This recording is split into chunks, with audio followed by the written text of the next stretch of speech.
Okay, so I ended up collecting, let's look at the data a little more closely. Let me go back up. Here we go. 190-second subs. I imaged from 9 to about 9:45. So that included about 2.5 or 2.5 hours of imaging with about 15 minutes of capturing dark frames or thereabouts. But you know, I like to include as many specs as I can in naming the folder. So here we go. We have M77 Barrett Spiral Galaxy. It was taken on the 2nd of February. ISO 1600, 190-second subs, 10 darks. It was near new moon. It was pretty close to a new moon. Imaged from about 7 p.m. to about 9:30, and then about around 15 minutes to capture additional 10 dark frames after the main imaging process was done. So I went ahead in here and I organized my my lights and my darks. So here's the autosave file right here. Here I just drag it in.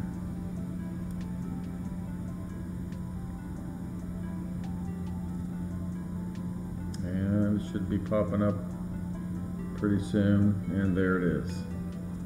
Okay, so what I do is go to output and I go down and I'm gonna look for PSD. Should be there pretty close. There we go. PSD Adobe Photoshop. So select that and then click convert. And it takes that long.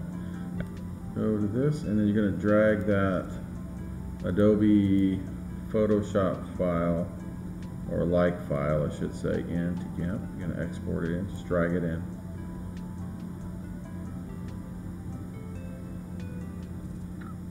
And let's see what we got here. And there it is. So as you can see, it looks pretty good in terms of noise. You know, I attribute that to the fact that I'm venturing off into calibration frames. So I figure I'll just take it one step at a time. And once I, you know, feel comfortable with dark frames, then I'll go on to bias and then to flat. And then eventually I'll be doing my lights with my calibration frames full force. So anyway, so this is what I got with my 100 light frames at 90 seconds a piece, and my dark frames at same duration per frame. So in other words, my dark frames duplicated my light frames minus, you know, having the light component. And all I did there was I took and this was based on what I've learned, I took my T6 off my Explorer Scientific. I put the cap on my T6, went back into Backyard EOS, set up the program for 10 dark frames at exactly the same settings I have my lights on, and then I ended up stacking those two types of frames in DeepSkyStacker. So, and then this is the result. So let's go ahead and maximize that a little bit in terms of the view. Let's see. I think 25% usually works pretty good. And there we go. And as you can see already faintly, there's M77, and there's this other galaxy I captured right here with my focal reducer flattener, which took my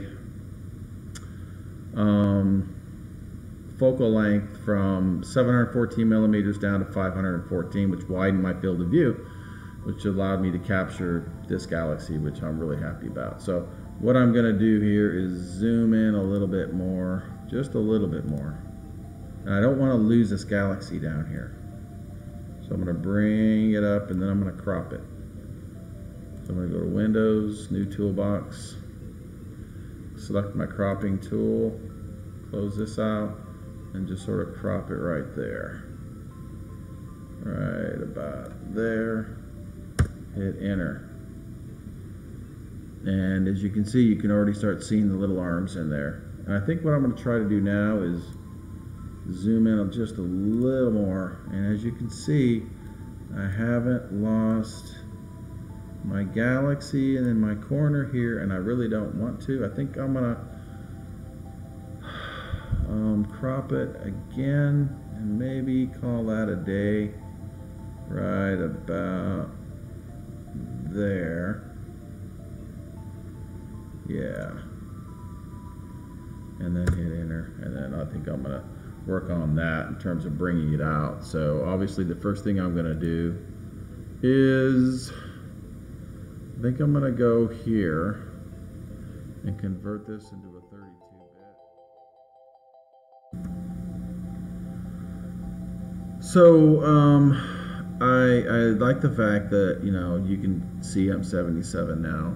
And now what I'm going to try to do is bring out some of the nebulosity and some of the colors in it. I'm afraid to go too much bigger because I noticed that, you know, I'm trying to bring out a very faint object, but and I want to be able to see this thing, but at the same time I don't want this noise to go up either. So as you can kind of see the noise faintly, and I think if I had not captured the darks, it would have been even worse. So maybe next time I'll take a couple, 2 or 3 more darks just to see how it affects, you know, the picture here. But so what I'm going to do now is go to curves again, and you can see the graph move back over here now, and there goes the, so, you know, just kind of play with it in here like so, and that was kind of interesting. Whoa, you can see kind of some of the arms in there. Now let's see what I do when I go up here. It blows out the middle a little bit. I think that's kind of cool. I kind of like that. Let's see if I can get rid of some of this noise. Oof, gotta be real careful. I think I'm gonna call that a day here. Click that, and then maybe try going into levels, and see what happens there. That's not too bad. Let's see, that kind of lightens it up, but then it brings out more of that noise too. Let's see what's going on here. Oh, that's interesting.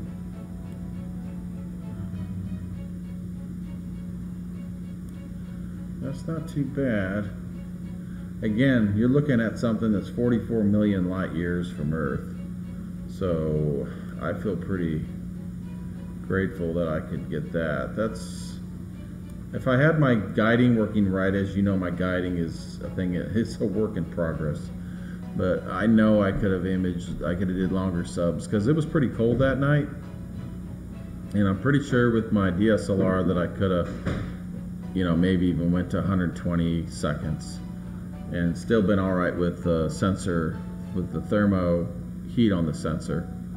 So let's see, at this point I'm just going to keep kind of playing with it here, and that's interesting. The noise is pretty low there, but I don't want it to look artificial. I'm trying to make it look as natural as I can. Let's see here. Yeah, somewhere in the middle there. So I'm going to click OK there. That's not too bad, but I don't like all this fuzz out here. But again, you can kind of see these spiral arms in here, and that part's cool, you know. Let me go back here and perhaps play with those curves a little, maybe even in here.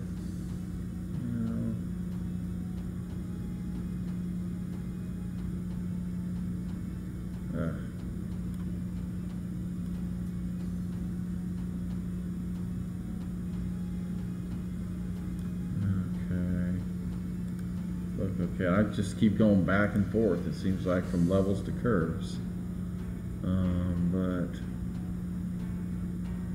Let's see what I can do with levels again.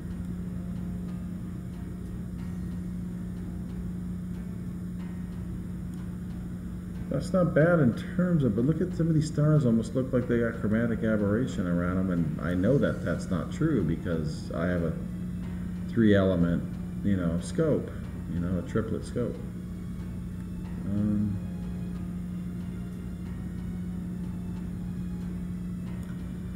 Maybe something like that. It's just me, you know, playing around with the data. That's not too bad. Right there. Let's see if I can go maybe into, oh, try this.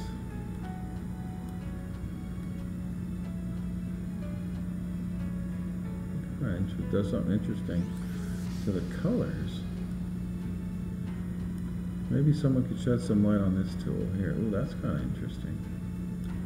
Right there.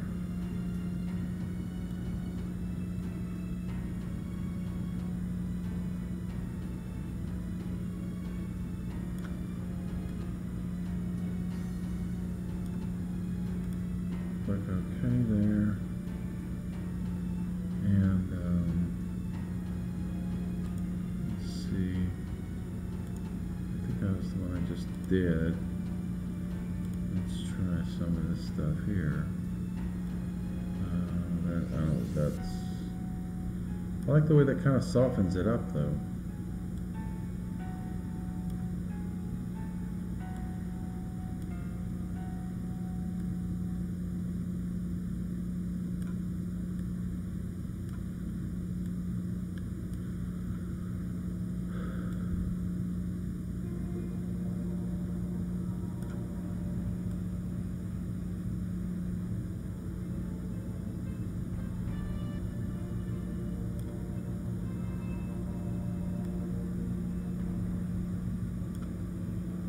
Too bad.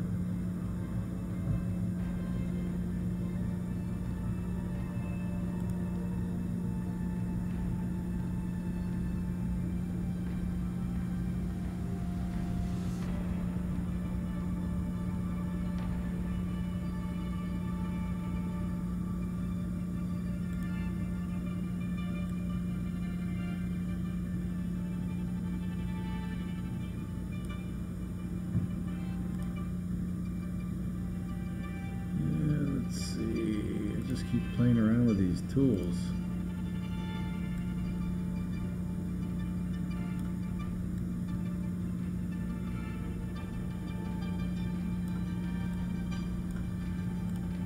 I don't think I like that. Yeah, that's better. At least the noise is lower. So maybe go back to curves. See, that graph is right over here.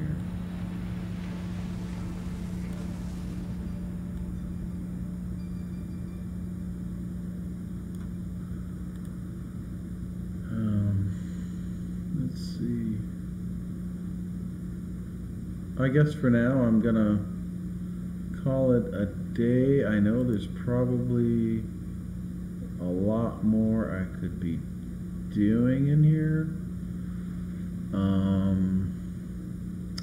I might try going to enhance and then possibly noise reduction, just a little bit of noise reduction, just maybe to eliminate some of that fuzz along the edge there. And as you can see, it kind of softened it up even a little bit more. I think at this point, no matter how hard I never say never, but in terms of my current state of post-processing knowledge, I think that's gonna be where I'm at. So let's see, maybe one more levels adjustment here. See what we can do, at least to eliminate some of that noise. And see what we can do here.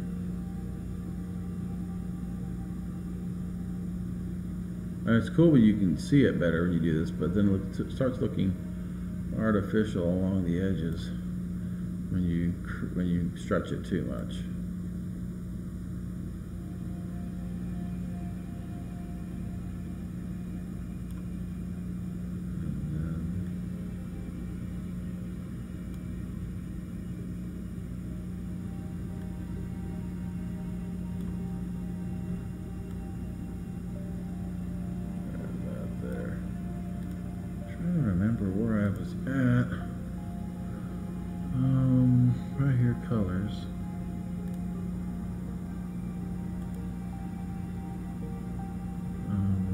think it was temperature.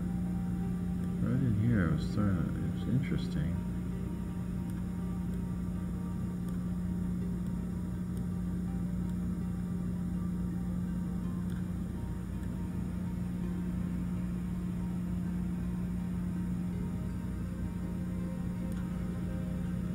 I think with that you can almost see a little bit more depth inside the DSO.